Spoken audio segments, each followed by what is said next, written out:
അമ്മേ. ഓരോരോ ആൾക്കാർ ഓരോരോ പരിപാടികള്. അയ്യോ, സത്യമായിട്ട് തന്നെ അന്വേഷിച്ചുള്ള വരവ് തന്നെയാ.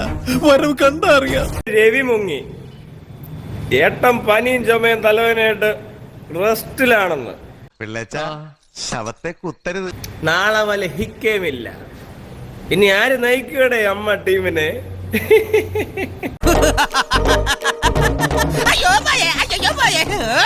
എന്തൊക്കെ ബഹളമായിരുന്നു.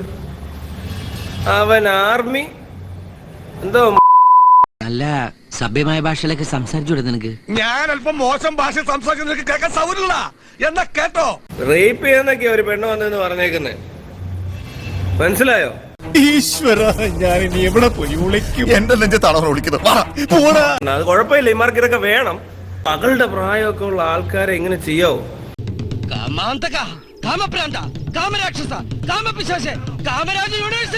നാളെ പോലെ ഹിക്ക ഇല്ല. നാളെ ഇനി വരത്തില്ല, നോക്കിക്കോ, മുങ്ങും. ഇനി എന്തേലും പണയാൻ വന്ന നാട്ടുകാർ പൊങ്കാല ഇടും. അധികം കൊണവണ പറയരുതേ. അവിടെ എങ്ങനെ മുങ്ങി മാറിയിരുന്നു, അതാ നല്ലത്. ഞാൻ ഇവിടെ വല്ല മുറിയിൽ ഇരുട്ടത്തിരുന്നോളാ. ഇരുട്ടത്തന്നെ ആരും കാണില്ലല്ല.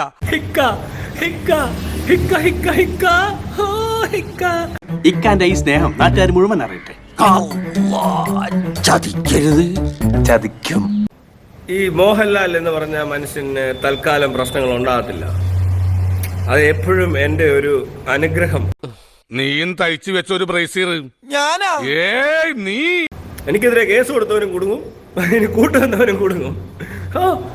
പല വകുപ്പ് തപ്പി നടക്കുവാന്ന് മേജർ രവി. ഒരു പാമ്പിനെയാണ് നീ നോവിച്ചത്. അതും വെറും പാമ്പല്ല, മൂർഖൻ. അതും വെറും മൂർഖനല്ല, കരിമൂർഖൻ. ഹമ്മ ഹമ്മ ഹമ്മ ഹമ്മ ഹമ്മ ഹേ ഹമ്മ